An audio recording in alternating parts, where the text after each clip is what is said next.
ಜ್ಯೋತಿಷ್ಯದ ಪ್ರಕಾರ ಕೆಲವು ರಾಶಿಯ ಜನರಿಗೆ 2026ರ ವರ್ಷವು ತುಂಬಾ ಅದೃಷ್ಟವನ್ನ ತರಲಿದೆ.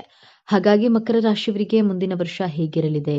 ವೃತ್ತಿ ಮತ್ತು ಆರ್ಥಿಕ ವಿಚಾರದಲ್ಲಿ ಪ್ರಯೋಜನಗಳಿವೆಯಾ? ನಿಮ್ಮ ಆರ್ಥಿಕ, ಶೈಕ್ಷಣಿಕ, ಆರೋಗ್ಯ, ಉದ್ಯೋಗ, ಕುಟುಂಬ, ವೃತ್ತಿ, ವ್ಯಾಪಾರದ ಬದುಕು ಹೇಗಿರಲಿದೆ ಅನ್ನೋದರ ವಾರ್ಷಿಕ ರಾಶಿಫಲ ನೋಡೋಣ ಬನ್ನಿ. 2025ರ ಬಹಳ ಕಷ್ಟಪಟ್ಟಿರುವಂತಹ ರಾಶಿ ಅಂದ್ರೆ ಅದು ಮಕರ ರಾಶಿ. 2026ನೇ ವರ್ಷ ಬಂದಿರೋದೇ ನಿಮಗೋಸ್ಕರ ಎಂದೇ ಹೇಳಬಹುದು. ಇನ್ನು ನಿಮ್ಮ ಜೀವನದಲ್ಲಿ ಗೆಲುವನ್ನ ಸಾಧಿಸಲು, ಸುಖವಾಗಿರಲು, ನಿಮ್ಮ ಜೀವನವೆಂಬ ಯುದ್ಧವನ್ನ ಗೆಲ್ಲಲು ಈ 5 ವಿಚಾರಗಳನ್ನ ತುಂಬಾ ಎಚ್ಚರಿಕೆ ವಹಿಸಬೇಕು. ಈ ವಿಚಾರಗಳ ಬಗ್ಗೆ ವಿಡಿಯೋದಲ್ಲಿ ನೋಡೋಣ ಬನ್ನಿ. ಅದಕ್ಕೂ ಮುಂಚೆ ನೀವಿನ್ನು ನಮ್ಮ ಚಾನೆಲ್ಗೆ ಸಬ್ಸ್ಕ್ರೈಬ್ ಆಗಿಲ್ಲ ಅಂದ್ರೆ ಈಗಲೇ ಸಬ್ಸ್ಕ್ರೈಬ್ ಆಗಿ, ಹಾಗೆ ವಿಡಿಯೋಗೆ ಲೈಕ್ ಮಾಡಿ, ವಿಡಿಯೋವನ್ನ ಸ್ಕಿಪ್ ಮಾಡದೆ ಕೊನೆಯ ತನಕ ನೋಡಿ. ವರ್ಷ ಭವಿಷ್ಯ ಮಕರ ರಾಶಿಗೆ ಯಾವ ರೀತಿ ಇರುತ್ತೆ ಅಂದ್ರೆ, ಶನಿ ಏನು ನಿಮ್ಮ ರಾಶಿಯನ್ನ ಬಿಟ್ಟು ಮುಂದಕ್ಕೆ ಹೋಗ್ತಾನಲ್ಲ, ಆಗ ಆದಾಯದ ಗ್ರಾಫ್ ನಿಮ್ಮದು ಮೇಲಕ್ಕೆ ಹೋಗುತ್ತೆ. ಎಲ್ಲಾ ಕೆಲಸದಲ್ಲಿ ನಿಮಗೆ ಸಕ್ಸಸ್ ಸಿಗುತ್ತೆ. ಹಾಗೆ ಸಂತಾನ ಫಲಕ್ಕೆ ಮಕರ ರಾಶಿಯಲ್ಲಿ ಯಾರಾದ್ರೂ ನಿರೀಕ್ಷಿಸ್ತಾ ಇದ್ರೆ ಖಂಡಿತವಾಗಿಯೂ ಕೂಡ ಸಂತಾನ ಫಲ ಪ್ರಾಪ್ತಿಯಾಗುವಂತಹ ಎಲ್ಲಾ ರೀತಿಯ ಚಾನ್ಸಸ್ ಇದೆ. ಆರೋಗ್ಯದಲ್ಲಿ ಸುಧಾರಣೆ ಆಗುತ್ತೆ. ಮಕರ ರಾಶಿಯವರು ಈ ವರ್ಷ ಪೂರ್ತಿಯಾಗಿ ಸಂತೋಷದಿಂದ ಇರ್ತೀರಿ ಅಂತ ಕಾಣಿಸುತ್ತಾ ಇದೆ. ಮಕರ ರಾಶಿಯವರು ನೀವು ಸ್ವಲ್ಪ ಆನ್ಲೈನ್ ಬೆಟ್ಟಿಂಗ್ ಮೇಲೆ ಜೂಜು ಆಡುವಂಥದ್ದು, ಆಮೇಲೆ ಶೇರ್ ಮಾರುಕಟ್ಟೆಯಲ್ಲಿ ಹಣ ಹಾಕುವಂಥದ್ದು, ಖಂಡಿತವಾಗ್ಲಿಯೂ ಇದು ಯಾವುದೂ ಕೂಡ ನಿಮಗೆ ಲಾಭವನ್ನಂತೂ ತಂದು ಕೊಡೋದಿಲ್ಲ. ಇದರಿಂದ ನಷ್ಟವನ್ನು ಅನುಭವಿಸುವ ಚಾನ್ಸಸ್ ಮಕರ ರಾಶಿಯವರಿಗೆ ಜಾಸ್ತಿ ಇದೆ. ಹಾಗಾಗಿ ಯಾವುದೇ ಕಾರಣಕ್ಕೂ ಆನ್ಲೈನ್ ಬೆಟ್ಟಿಂಗ್ ಅನ್ನ ಆಡೋದಕ್ಕೆ ಹೋಗಬೇಡಿ. ವ್ಯಾಪಾರದಲ್ಲಿ ಹೊಸ ಬದಲಾವಣೆ ಆಗ್ತದೆ. ಮಕರ ರಾಶಿಯವರಿಗೆ 7.5 ವರ್ಷ ಶನಿ ಸಾಡೆ ಮುಗಿತಾ ಇದೆ. ಅದರಿಂದ ನೆಮ್ಮದಿ ಸಿಗುತ್ತಾ ಅಂದ್ರೆ ಖಂಡಿತವಾಗಿಯೂ ಕೂಡ ಈ ಸಾಡೆ ಮುಗಿದಾದ ನಂತರ ನೆಮ್ಮದಿಯ ಜೀವನ ನಿಮ್ಮದಾಗುತ್ತೆ. ಆರೋಗ್ಯದಲ್ಲಿ ಸಮಸ್ಯೆಗಳು ಕಡಿಮೆಯಾಗುತ್ತೆ. ಮಕರ ರಾಶಿಯವರಿಗೆ ಪ್ರೀತಿಯ ವಿಚಾರದಲ್ಲಿ ಪ್ರೀತಿಯನ್ನ ಪಡೆಯುತ್ತೀರಿ ಅಂದ್ರೆ ಒಂದು ಲವ್ನಲ್ಲಿ ಬೀಳುವಂತಹ ಚಾನ್ಸಸ್ ಇದೆ. ಇನ್ನ ನೀವು ಈ 5 ವಿಷಯಗಳನ್ನ ತುಂಬಾ ಎಚ್ಚರಿಕೆಯನ್ನ ವಹಿಸಬೇಕಾಗುತ್ತೆ. ಮೊದಲನೆಯ ಎಚ್ಚರಿಕೆ, ಮಕರ ರಾಶಿಯವರು ತನ್ನ ಜನ್ಮಸ್ಥಳದಿಂದ ದೂರ ಹೋದ್ರೆ ಆದಾಯ ಹೆಚ್ಚಾಗಿ ಆಗುವುದು. ಆದ್ದರಿಂದ ನೀವು ಹುಟ್ಟಿರುವಂತಹ ಊರಿನಿಂದ 100 ಕಿಲೋಮೀಟರ್ ಅಥವಾ 500 ಕಿಲೋಮೀಟರ್ ಅಥವಾ ಫಾರಿನ್ನಲ್ಲಿ ಜಾಬ್ ಆಫರ್ ಬಂದರೂ ಸಹ ಭಯಪಡದೆ ಹೊರದೇಶದಲ್ಲಿ ದುಡಿದಾಗ ನಿಮಗೆ ಹೆಚ್ಚಿನ ಸಕ್ಸಸ್ ಲಾಭ ಸಿಗೋದು. ಮಕರ ರಾಶಿಯವರು ತಾನು ಹುಟ್ಟಿದ ಊರಿನ ಮೇಲೆ ವಿಶೇಷವಾದಂತಹ ಪ್ರೀತಿಯನ್ನ ಇಟ್ಕೊಂಡಿರ್ತೀರ. ಆದರೂ ಸಹ ನೀವು ಹೆಚ್ಚಿನ ಹಣ ಸಂಪಾದನೆ ಮಾಡಬೇಕು, ಹೆಸರು ಕೀರ್ತಿಯನ್ನ ಗಳಿಸಬೇಕು ಅನ್ಕೊಂಡಿದ್ರೆ ಖಂಡಿತವಾಗಿಯೂ ಸ್ಥಾನ ಪರಿವರ್ತನೆ ಆಗಲೇಬೇಕು. ನಿಮ್ಮ ಹುಟ್ಟೂರು ನಿಮಗೆ ಜನ್ಮ ಕೊಟ್ಟ ತಾಯಿಯ ರೀತಿ. ಹೊರದೇಶದ ದುಡಿಮೆ ನಿಮ್ಮ ಹೆಂಡತಿ ಅಥವಾ ಜೀವನ ಸಂಗಾತಿ ಬಂದ ಕೂಡಲೇ ನಿಮ್ಮ ತಾಯಿಯನ್ನ ಮರೆಯೋದಕ್ಕೆ ಸಾಧ್ಯ ಇಲ್ಲ ಅಲ್ವೇ? ಅದೇ ರೀತಿ ಹೊರ ರಾಷ್ಟ್ರ, ಹೊರದೇಶ, ಹೊರ ರಾಜ್ಯದಲ್ಲಿ ಕೆಲಸವನ್ನ ಮಾಡಿ, ಸಾಧನೆಯನ್ನ ಮಾಡಿ, ಆ ಹಣದಿಂದ ನಿಮ್ಮ ತಾಯಿ ನಾಡಿಗೆ, ನಿಮ್ಮ ಹುಟ್ಟೂರಿಗೆ ಸಹಾಯವನ್ನ ಮಾಡಿ. ಹುಟ್ಟೂರಿನಲ್ಲೇ ಇದ್ದು ಭೂಮಿಗೆ ಭಾರವಾಗಿ ಬದುಕೋದ್ರಿಂದ ಹೊರಗಡೆ ಹೋಗಿ ದುಡಿದು ನಿಮ್ಮ ತಾಯಿಗೂ ತಾಯಿನಾಡಿಗೂ ಹೆಮ್ಮೆಯನ್ನ ತರಬೇಕು ಎಂಬಂತಹ ಸಂಕಲ್ಪವನ್ನ ದೃಢವಾಗಿ ಮಾಡಿ. ಎರಡನೆಯ ಎಚ್ಚರಿಕೆ, ಸಂಬಂಧಿಕರು, ಕುಟುಂಬದವರು, ಸ್ನೇಹಿತರು ಮಾತನ್ನ ವ್ಯಂಗ್ಯ ಮಾತುಗಳನ್ನ ಕಿವಿಯಲ್ಲಿ ಹಾಕಿಕೊಳ್ಬೇಡಿ. ವ್ಯಂಗ್ಯವಾಗಿ ಮಾತನಾಡುವ ನಿಮ್ಮ ಅಕ್ಕ ತಂಗಿನೇ ಆದ್ರೂ ಸರಿ, ಸಂಬಂಧಿಕರೇ ಆಗಿದ್ರು, ಅಧಿಕಾರಿಗಳು, ಕೋವರ್ಕರ್ಸ್ ಯಾರಾದ್ರೂ ಸರಿ, ಅವರ ಮಾತುಗಳನ್ನ ನೆಗ್ಲೆಕ್ಟ್ ಮಾಡಿ. ಕೇಳಿಸಿದ್ರು ಕೇಳಿಸದ ಹಾಗೆ ಇರಬೇಕಾಗತ್ತೆ. ನಿನಗೆ ವಯಸ್ಸಾಗ್ತಿದೆ, ಏನ್ ಸಾಧನೆ ಮಾಡಿಲ್ಲ ಅಂತ ಹೇಳಿದ್ರೆ ತಲೆ ಕೆಡಿಸ್ಕೊಳ್ಬೇಡಿ. ನಿಮ್ಮ ತಾಕತ್ತು, ನಿಮ್ಮ ಶಕ್ತಿ, ನಿಮ್ಮ ಸಾಮರ್ಥ್ಯ, ನಿಮ್ಮ ಟ್ಯಾಲೆಂಟ್ ನಿಮಗೆ ಗೊತ್ತು. ಅವರಿಗೇನು ಗೊತ್ತಿರುತ್ತೆ ಅಲ್ವಾ? ಆದ್ದರಿಂದ ನಿಮ್ಮ ಸಾಮರ್ಥ್ಯದ ಮೇಲೆ ನಂಬಿಕೆಯನ್ನ ಇಟ್ಟು ಬೇರೆಯವರ ನಿರ್ಲಕ್ಷ್ಯದ ಮಾತುಗಳನ್ನ ಇಗ್ನೋರ್ ಮಾಡುವಂತಹ ಸಂಕಲ್ಪವನ್ನ ಮಾಡಬೇಕಾಗುತ್ತೆ. ಹಾಲಿಗೆ ಒಂದೇ ಒಂದು ಹನಿ ಹುಳಿ ಹಿಂಡಿದ್ರೆ ಸಾಕು, ಆ ಹಾಲು ಒಡೆದು ಹೋಗುತ್ತೆ. ನೀವು ಈ ರೀತಿ ನೆಗೆಟಿವ್ ಆಗಿ ಮಾತನಾಡುವವರ ಕಡೆಗೆ ಕಿವಿಗೊಡದೆ ನಿಮ್ಮ ಗೋಲ್ ಕಡೆಗೆ ಫೋಕಸ್ಡ್ ಆಗಿರ್ಬೇಕಾಗತ್ತೆ. ಮೂರನೆಯ ಎಚ್ಚರಿಕೆ, ಹಾರ್ಡ್ ವರ್ಕ್ ಮಾಡುವಂತಹ ಭರದಲ್ಲಿ ಆರೋಗ್ಯವನ್ನ ಕೆಡಿಸ್ಕೊಳ್ಳೋದಕ್ಕೆ ಹೋಗ್ಬೇಡಿ. ಆರೋಗ್ಯ ಚೆನ್ನಾಗಿದ್ರೆ ನೀವು ಜೀವನದಲ್ಲಿ ಯಾವ ಸಾಧನೆಯನ್ನಾದ್ರೂ ಮಾಡಬಹುದು, ಹಣವನ್ನ ಸಹ ದುಡಿಯಬಹುದು. ಆದ್ರೆ ಆರೋಗ್ಯವನ್ನ ಚೆನ್ನಾಗಿ ಇಟ್ಕೊಂಡ್ರೆ ಮಾತ್ರ ಹಣವನ್ನ ದುಡಿಯಲು ಸಾಧ್ಯ. ನಿಮ್ಮ ಮಾನಸಿಕ ಹಾಗೂ ದೈಹಿಕ ಆರೋಗ್ಯದ ಕಡೆಗೆ ಹೆಚ್ಚಿನ ಗಮನವನ್ನ ಕೊಡಿ. ನಿಮ್ಮ ಮನಸ್ಸಿಗೆ ಅನಿಸಿದ ಹಾಗೆ ಮನಸ್ಫೂರ್ತಿಯಾಗಿ ಕೆಲಸವನ್ನ ಮಾಡಿ. ನಿಮಗೆ ಇಷ್ಟವಾದಂತಹ ಊಟವನ್ನ ಮಾಡಿ. ಬೇರೆಯವರಿಗೋಸ್ಕರ ಕಾಂಪ್ರಮೈಸ್ ಮಾಡಿಕೊಳ್ಳೋದು, ಅಡ್ಜಸ್ಟ್ ಮಾಡಿಕೊಳ್ಳೋದು, ನಿಮ್ಮ ಮನದಾಳದ ಇಚ್ಛೆಗಳಿಗೆ ವಿರುದ್ಧವಾಗಿ ನಡೆದುಕೊಳ್ಬೇಡಿ. ನಂತರ ಪಶ್ಚಾತ್ತಾಪವನ್ನ ಪಡೋ ಹಾಗಿಲ್ಲ. ನನ್ನ ಆರೋಗ್ಯವನ್ನ ಕಾಪಾಡಿಕೊಳ್ತೇನೆ ಅಂತ ಸಂಕಲ್ಪ ಮಾಡಿ. ನೀವು ಮಾನಸಿಕವಾಗಿ ಕುಗ್ಗಿದಾಗ ಇದು ನಿಮ್ಮ ದೈಹಿಕ ಆರೋಗ್ಯದ ಮೇಲೆಯೂ ಸಹ ಪ್ರಭಾವವನ್ನು ಬೀರುತ್ತೆ. ಆದ್ದರಿಂದ ಏನೇ ಕಷ್ಟ ಬಂದರೂ ನಗುಮುಖದಿಂದ ಸ್ವಾಗತಿಸಿ ಮೆಂಟಲಿ ಫಿಸಿಕಲಿ ಬ್ಯಾಲೆನ್ಸ್ಡ್ ಆಗಿರುವಂತಹ ಸಂಕಲ್ಪವನ್ನು ಮಾಡಿ. 4ನೇಯದ್ದಾಗಿ ನಾನು ಒಂದು ಹೊಸ ಮನೆಯನ್ನ ಕಟ್ಟಲೇಬೇಕು ಎಂಬಂತಹ ದೃಢ ಸಂಕಲ್ಪವನ್ನ ಮಾಡಿ. ಏನೇ ಆಗಲಿ ನನಗೆ ಸ್ವಂತ ಮನೆ ಅಥವಾ ಹೊಸ ವೆಹಿಕಲ್ ಅನ್ನ ಪರ್ಚೇಸ್ ಮಾಡಬೇಕು ಅಂದ್ಕೊಳ್ಳಿ. ಮಕರ ರಾಶಿಯವರು 2 ಅಥವಾ 3 ಸೈಟ್ಗಳಿದ್ರೂ ಮನೆ ಕಟ್ಟೋದಕ್ಕೆ ಸಾಧ್ಯವಾಗೋದಿಲ್ಲ, ಅಥವಾ ಸ್ವಂತ ಮನೆ ಇದ್ರೂ ಸಹ ಆ ಮನೆಯನ್ನ ಮಾರುವಂತಹ ಪರಿಸ್ಥಿತಿಗಳು ಸೃಷ್ಟಿಯಾಗುತ್ತವೆ, ಅಥವಾ ಕಾರಣಾಂತರಗಳಿಂದ ಸ್ವಂತ ಮನೆ ಇದ್ರೂ ಬಾಡಿಗೆ ಮನೆಯಲ್ಲಿ ವಾಸವಾಗಿರುವಂತಹ ಪರಿಸ್ಥಿತಿ. ಆದ್ದರಿಂದ ಸಂಕಲ್ಪವನ್ನ ಸ್ಟ್ರಾಂಗ್ ಆಗಿ ಮಾಡ್ಕೊಳ್ಳಿ. ಹಳೆಯ ವಾಹನಗಳನ್ನ ಓಡಿಸ್ತಾ ಇದ್ರೆ ಹೊಸ ವಾಹನ ಖರೀದಿ ಮಾಡಬೇಕು, ಸ್ವಂತ ಮನೆ ಕಟ್ಟಲೇಬೇಕು ಎಂಬಂತಹ ದೃಢ ಸಂಕಲ್ಪವನ್ನ ಮಾಡಿ. ಅಯ್ಯೋ ನನ್ನ ಹಣೆ ಬರಹ ಸರಿ ಇಲ್ಲ, ನನ್ನ ಹಣೆ ಬರಹ ಇಷ್ಟೇನೆ ಅಂತ ನೆಗೆಟಿವ್ ಆಗಿ ಯೋಚನೆ ಮಾಡೋದನ್ನ ಬಿಡಬೇಕಾಗುತ್ತೆ. ನನ್ನ ಕೈಯಲ್ಲಿಯೂ ಸಾಧ್ಯ ಎಂದು ಅಸಾಧ್ಯವಾದದ್ದನ್ನ ಸಾಧ್ಯವಾಗಿಸುವಂತಹ ದೃಢ ಸಂಕಲ್ಪವನ್ನ ಮಾಡಿ ನೋಡಿ. ನಿಮ್ಮ ಆಸೆಗಳು ಖಂಡಿತವಾಗಿಯೂ ನೆರವೇರಿಸಿಕೊಳ್ಳಬಹುದು. 5ನೇಯದ್ದಾಗಿ ನಿಮ್ಮ ಮೇಲೆ ಅಧಿಕಾರ ಚಲಾಯಿಸುವ ನಿಮ್ಮ ಮೇಲಧಿಕಾರಿಗಳು, ನಿಮ್ಮ ಬಾಸ್, ನಿಮ್ಮ ಕೋವರ್ಕರ್ಸ್ ಯಾರಾದರೂ ಸರಿ ನಿಮಗೆ ತೊಂದರೆಯನ್ನ ಕೊಡ್ತಾ ಇದ್ರೆ ಅವರನ್ನ ನೀವು ಇಗ್ನೋರ್ ಮಾಡಲೇಬೇಕು. ನಿಮ್ಮ ಸ್ಟ್ರೈಟ್ ಫಾರ್ವರ್ಡ್ ಆಗಿ ಮಾತನಾಡ್ತೀರಾ, ಸತ್ಯವನ್ನ ಮಾತನಾಡುವವರಿಗೆ ಶತ್ರುಗಳು ತುಂಬಾ ಜಾಸ್ತಿನೇ ಇರ್ತಾರೆ ಹಾಗೂ ತುಂಬಾ ರಿಸರ್ವ್ಡ್ ಆಗಿರ್ತೀರಾ ನೀವು. ಆದ್ದರಿಂದಲೇ ಅಧಿಕಾರಿಗಳು, ನಿಮ್ಮ ಕೋವರ್ಕರ್ಸ್ ನಿಮ್ಮ ಮೇಲೆ ಅಧಿಕಾರವನ್ನ ಚಲಾಯಿಸಿದ್ರು ಎದುರು ಮಾತನಾಡದೆ ಅವರನ್ನ ಅವಾಯ್ಡ್ ಮಾಡಿ. ಅವಶ್ಯಕತೆ ಇದ್ರೆ ಮಾತ್ರ ಅವರಿಗೆ ಎದುರು ಉತ್ತರವನ್ನ ಕೊಡಿ, ಇಲ್ಲದಿದ್ರೆ ಆ ಜಾಗವನ್ನ ಖಾಲಿ ಮಾಡಿ. ನಿಮ್ಮ ಜೀವನದಲ್ಲಿ ಈ ನಿಯಮಗಳನ್ನ ಪಾಲಿಸಿ ನೋಡಿ. ನಿಮ್ಮ ಯಶಸ್ಸು ಗೆಲುವನ್ನ ತಡೆಯಲು ಯಾರಿಂದಲೂ ಸಾಧ್ಯವಾಗೋದಿಲ್ಲ. ನಾವು ಈ ಭೂಮಿ ಮೇಲೆ ಹುಟ್ಟಿದ ಮೇಲೆ ಏನನ್ನು ಮಾಡದೆ ಸಾಯಬಾರದು, ಏನನ್ನಾದ್ರೂ ನಮ್ಮದು ಅಂತ ಐಡೆಂಟಿಟಿ ಕ್ರಿಯೇಟ್ ಮಾಡಬೇಕು. ಹೆಸರು, ಕೀರ್ತಿ, ಸಾಧನೆಯನ್ನ ಮಾಡಿ ಇತಿಹಾಸವನ್ನ ಸೃಷ್ಟಿಸಿ ಸಾಯಬೇಕು. ಆಗಲೇ ಈ ಮಾನವ ಜನ್ಮಕ್ಕೆ ಸಾರ್ಥಕತೆ ಸಿಗೋದು. ಈ ಸಾರ್ಥಕತೆಯ ಜೀವನ ನಿಮ್ಮದಾಗ್ಲಿ ಅಂತ ಆಶಿಸ್ತೇನೆ. ಮಕರ ರಾಶಿಯವರಿಗೆ ಶುಭ ಫಲಕ್ಕಾಗಿ ಸರಳ ಪರಿಹಾರಗಳು. ಮಹಾಮೃತ್ಯುಂಜಯ ಮಂತ್ರ. ಪ್ರತಿದಿನ ಮಹಾಮೃತ್ಯುಂಜಯ ಮಂತ್ರವನ್ನ ಪಠಿಸೋದ್ರಿಂದ ಅಥವಾ ಕೇಳೋದ್ರಿಂದ ಮಾತಿನ ಮೇಲೆ ಹಠೋತಿ ಸಾಧಿಸುವಿರಿ. ಹಣಕಾಸಿನ ತೊಂದರೆ ಉಂಟಾಗೋದಿಲ್ಲ. ಈ ದಾನಗಳಿಂದ ಶುಭ ಫಲ. ಕಡಲೆಬೇಳೆ ಮತ್ತು ಹಳದಿ ವಸ್ತ್ರವನ್ನ ದಾನ ನೀಡೋದ್ರಿಂದ ಕೆಲಸ ಕಾರ್ಯಗಳಲ್ಲಿ ಜಯ ಲಭಿಸುತ್ತದೆ. ದೇವಸ್ಥಾನ ಮತ್ತು ದೇವರ ಪೂಜೆ. ಶ್ರೀ ವಿಷ್ಣು ದೇವಾಲಯದಲ್ಲಿ ಪೂಜೆ ಮಾಡಿಸಿದ್ದಲ್ಲಿ ಉತ್ತಮ ಆರೋಗ್ಯ ಲಭಿಸುತ್ತೆ. ಶ್ರೀ ಪಂಚಮುಖಿ ಆಂಜನೇಯ ಸ್ವಾಮಿ ಪೂಜೆ ಮಾಡೋದ್ರಿಂದ ಮನದ ಆತಂಕ ದೂರವಾಗಲಿದೆ.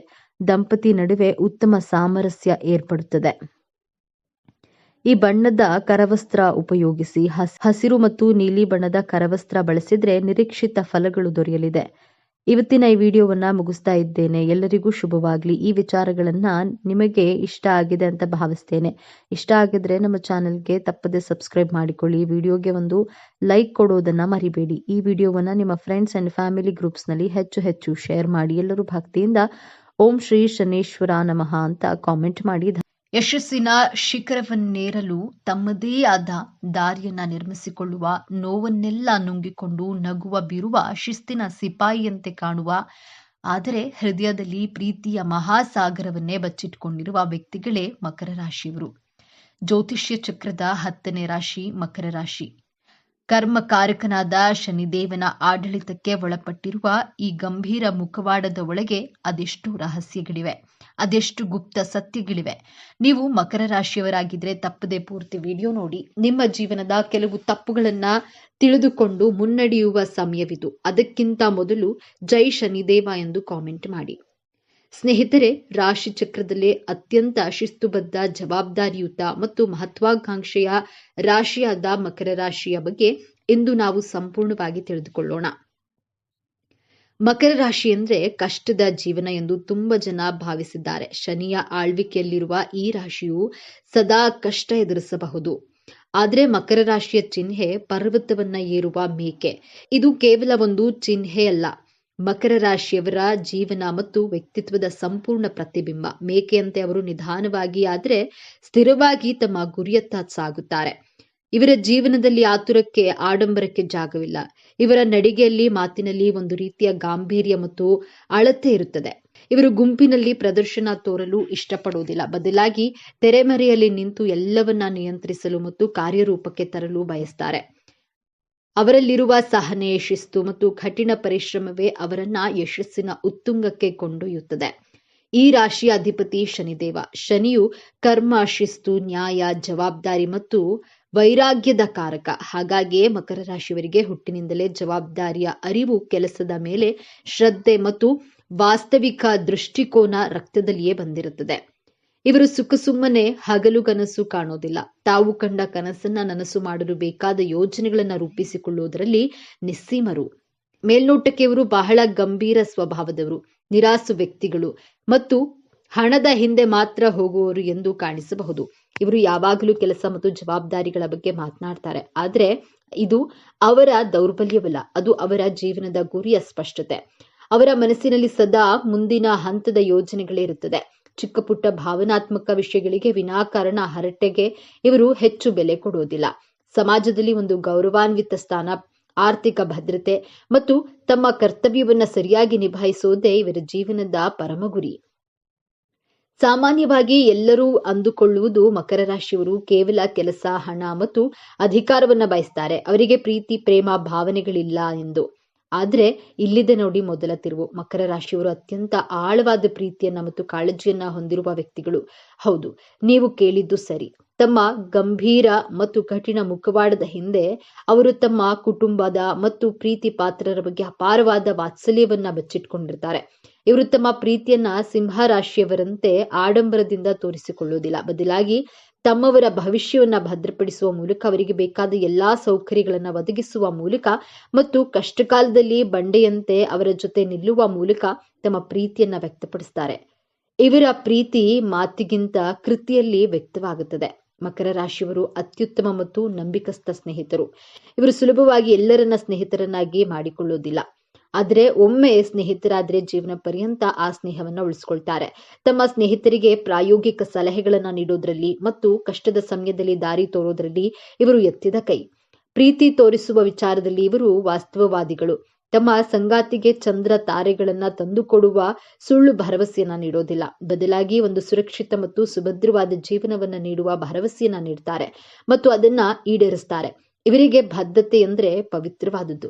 ವೃತ್ತಿ ಜೀವನಕ್ಕೆ ಬಂದ್ರೆ ಮಕರ ರಾಶಿಯವರು ಹುಟ್ಟು ನಿರ್ವಾಹಕರು ಮತ್ತು ಅತ್ಯುತ್ತಮವಾದ ಯೋಜನಾ ಕೌಶಲ್ಯವನ್ನ ಹೊಂದಿರ್ತಾರೆ. ಆಡಳಿತ ನಿರ್ವಹಣೆ, ಹಣಕಾಸು, ಕಾನೂನು, ರಾಜಕೀಯ ನಿರ್ಮಾಣ ಮತ್ತು ಯಾವುದೇ ರೀತಿಯ ವ್ಯವಸ್ಥಿತವಾದ ಕೆಲಸಗಳಲ್ಲಿ ಇವರು ಉನ್ನತ ಸ್ಥಾನವನ್ನ ತಲುಪ್ತಾರೆ. ಶಿಸ್ತು ಮತ್ತು ಸಮಯ ಪ್ರಜ್ಞೆ ಇವರ ಯಶಸ್ಸಿನ ಮೂಲಮಂತ್ರ. ಹಣಕಾಸಿನ ವಿಚಾರದಲ್ಲಿ ಇವರು ಬಹಳ ಜಾಗರೂಕರು ಮತ್ತು ಶಿಸ್ತಿನಿಂದ ಇರ್ತಾರೆ. ಇವರು ದುಂದುವೆಚ್ಚ ಮಾಡುವುದನ್ನ ದ್ವೇಷಿಸ್ತಾರೆ. ಪ್ರತಿಯೊಂದು ರೂಪಾಯಿಯ ಮೌಲ್ಯವನ್ನ ಇವರು ಅರಿತಿರ್ತಾರೆ. ಉಳಿತಾಯ, ಹೂಡಿಕೆ ಮತ್ತು ಸಂಪತ್ತಿನ ನಿರ್ಮಾಣದಲ್ಲಿ ಇವರು ನಿಪುಣರು. ಐಷಾರಾಮಿ ಜೀವನಕ್ಕಿಂತ ಭದ್ರವಾದ ಭವಿಷ್ಯಕ್ಕೆ ಇವರು ಹೆಚ್ಚು ಮಹತ್ವವನ್ನ ನೀಡ್ತಾರೆ. ಪ್ರೀತಿಯ ವಿಷಯದಲ್ಲಿ ಮಕರ ರಾಶಿಯವರದ್ದು ಸ್ಥಿರವಾದ ದಾರಿ. ಇವರು ಸುಲಭವಾಗಿ ಪ್ರೀತಿಯಲ್ಲಿ ಬೀಳೋದಿಲ್ಲ. ಆದರೆ ಒಮ್ಮೆ ಬಿದ್ದರೆ ಆ ಸಂಬಂಧಕ್ಕೆ ಸಂಪೂರ್ಣವಾಗಿ ಬದ್ಧರಾಗಿರ್ತಾರೆ. ಇವರ ಪ್ರೀತಿ ಶಾಂತ ನದಿಯಂತೆ ಆಳ ಮತ್ತು ಗಂಭೀರ. ಆದ್ರೆ ಇಲ್ಲಿದೆ ನೋಡಿ ಎರಡನೇ ತಿರುವು. ಇವರ ಕೆಲಸವೇ ಜೀವನ ಎನ್ನುವ ಸ್ವಭಾವ ಮತ್ತು ಭಾವನೆಗಳನ್ನ ವ್ಯಕ್ತಪಡಿಸಲು ಹಿಂಜರಿಯುವುದು ಕೆಲವೊಮ್ಮೆ ಸಂಬಂಧಗಳಲ್ಲಿ ಅಂತರವನ್ನ ಮೂಡಿಸಬಹುದು. ಇವರು ಯಾವಾಗಲೂ ತಮ್ಮ ಸಂಗಾತಿಯಿಂದ ಜವಾಬ್ದಾರಿಯುತ ನಡವಳಿಕೆಯನ್ನ ನಿರೀಕ್ಷಿಸ್ತಾರೆ. ಸಂಗಾತಿ ತಮ್ಮನ್ನ ಅರ್ಥ ಮಾಡಿಕೊಳ್ಬೇಕು ಎಂದು ಬಯಸ್ತಾರೆಯೇ ಹೊರತು ತಾವೇನು ಬಯಸ್ತೇವೆ ಎಂಬುದನ್ನ ನೇರವಾಗಿ ಹೇಳೋದಿಲ್ಲ.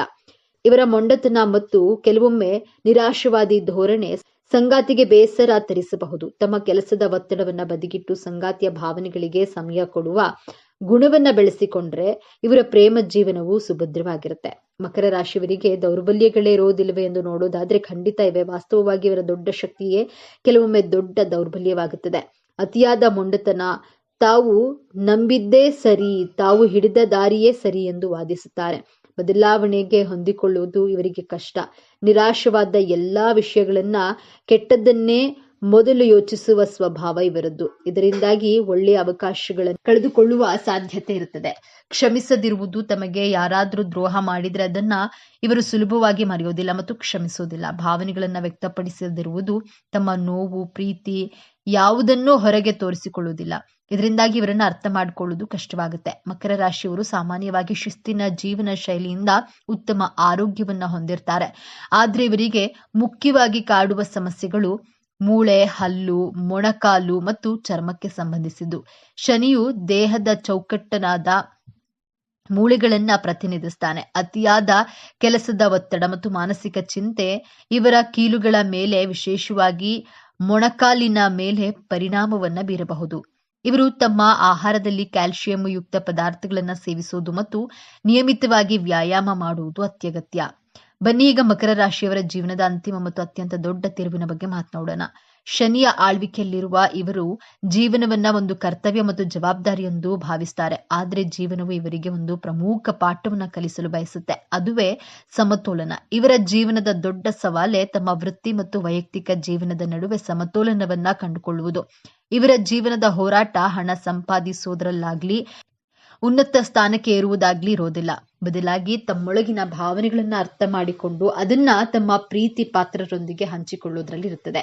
ಯಾವಾಗ ಇವರು ಯಶಸ್ಸಿನ ಜೊತೆಗೆ ಜೀವನದ ಸಣ್ಣ ಪುಟ್ಟ ಸಂತೋಷಗಳನ್ನ ಆನಂದಿಸಲು ಕಲಿಯುತ್ತಾರೋ, ಯಾವಾಗ ತಮ್ಮ ಕಠಿಣ ಮುಖವಾಡವನ್ನ ಕಳಚಿಟ್ಟು ಮನಬಿಚ್ಚಿ ನಗುತ್ತಾರೋ, ಅವಾಗ್ಲೇ ಇವರ ಜೀವನ ಪರಿಪೂರ್ಣವಾಗುತ್ತದೆ. ಜೀವನದ ಯಶಸ್ಸೆಂದ್ರೆ ಕೇವಲ ಗುರಿ ತಲುಪೋದಲ್ಲ, ಆ ಪಯಣವನ್ನ ಆನಂದಿಸೋದು ಎಂಬುದನ್ನ ಅರಿತಾಗ ಇವರು ಜಗತ್ತಿನ ನಿಜವಾದ ಸಂತೋಷವನ್ನ ಕಾಣ್ತಾರೆ. ಮಕರ ರಾಶಿಯವರು ತಮ್ಮ ಜೀವನವನ್ನ ಇನ್ನಷ್ಟು ಉತ್ತಮಪಡಿಸಿಕೊಳ್ಳಲು ಕೆಲವು ಸಲಹೆಗಳು ಹೀಗಿವೆ. ಹೊಂದಿಕೊಳ್ಳುವುದನ್ನ ಕಲಿಯಿರಿ. ಯಾವಾಗಲೂ ನಿಮ್ಮ ದಾರಿಯೇ ಸರಿ ಎಂದು ಭಾವಿಸಬೇಡಿ. ಇತರರ ಸಲಹೆಗಳಿಗೂ ಕಿವಿಗೊಡಿ. ಭಾವನೆಗಳನ್ನ ಹಂಚಿಕೊಳ್ಳಿ. ನಿಮ್ಮ ನೋವು ನಲಿವುಗಳನ್ನ ನಿಮ್ಮ ಸಂಗಾತಿ ಮತ್ತು ಸ್ನೇಹಿತರೊಂದಿಗೆ ಹಂಚಿಕೊಳ್ಳಿ. ಅದು ನಿಮ್ಮ ಮನಸ್ಸನ್ನ ಹಗುರಗೊಳಿಸುತ್ತದೆ. ವಿಶ್ರಾಂತಿ ತೆಗೆದುಕೊಳ್ಳಿ. ಕೆಲಸದ ಮಧ್ಯೆ ವಿರಾಮ ತೆಗೆದುಕೊಳ್ಳಿ. ಕುಟುಂಬದೊಂದಿಗೆ ಸಮಯ ಕಳೆಯಿರಿ. ಶನಿದೇವನ ಆರಾಧನೆ, ಪ್ರತಿ ಶನಿವಾರ ಶನಿದೇವನಿಗೆ ಎಳ್ಳೆಣ್ಣೆ ದೀಪವನ್ನ ಹಚ್ಚೋದ್ರಿಂದ ಮತ್ತು ಓಂ ಶನೇಶ್ವರಾಯ ನಮಃ ಅಂತ ಮಂತ್ರವನ್ನ ಪಠಿಸೋದ್ರಿಂದ ಮನಸ್ಸಿಗೆ ಸ್ಥಿರತೆ ಮತ್ತು ಧನಾತ್ಮಕ ಶಕ್ತಿ ಲಭಿಸುತ್ತದೆ. ಹಾಗಾದ್ರೆ ಮಕರ ರಾಶಿ ಅಂದ್ರೆ ಕೇವಲ ಕೆಲಸ, ಶಿಸ್ತು, ಮೊಂಡುತನ ಅಲ್ಲ. ಅವರೊಳಗಿನ ಒಂದು ಬಂಡೆಯಂತಹ ಸ್ಥಿರವಾದ ಪ್ರೀತಿ ಇದೆ. ಜವಾಬ್ದಾರಿಯನ್ನು ಹೊರುವ ಅದ್ಭುತ ಶಕ್ತಿ ಇದೆ ಮತ್ತು ಎಲ್ಲದಕ್ಕಿಂತ ಹೆಚ್ಚಾಗಿ ಶೂನ್ಯದಿಂದ ಶಿಖರಕ್ಕೇರುವ ಅಸಾಧಾರಣ ಛಲವಿದೆ. ಮೇಲ್ನೋಟಕ್ಕೆ ಕಲ್ಲು ಬಂಡೆಯಂತೆ ಕಠಿಣವಾಗಿ ಕಂಡರೂ ಅವರು ತಮ್ಮ ಪ್ರೀತಿ ಪಾತ್ರರಿಗೆ ಆಶ್ರಯ ನೀಡುವ ದೊಡ್ಡ ಪರ್ವತ. ಮುಂದಿನ ಬಾರಿ ನೀವು ಯಾವುದೇ ಮಕರ ರಾಶಿಯವರನ್ನ ಭೇಟಿಯಾದಾಗ ಅವರ ಗಂಭೀರತೆಯ ಹಿಂದಿರುವ ಆ ಕಾಳಜಿಯುಳ್ಳ ಹೃದಯವನ್ನ ಅರ್ಥ ಮಾಡಿಕೊಳ್ಳಲು ಪ್ರಯತ್ನಿಸಿ. ಇದೇ ತರಹದ ಜ್ಯೋತಿಷ್ಯಕ್ಕೆ ಸಂಬಂಧಪಟ್ಟಂತಹ ವಿಡಿಯೋ ನೋಡಲು ನಮ್ಮ ಚಾನೆಲ್ಗೆ ಸಬ್ಸ್ಕ್ರೈಬ್ ಆಗಿ, ವಿಡಿಯೋ ಲೈಕ್ ಮಾಡಿ, ಶೇರ್ ಮಾಡಿ.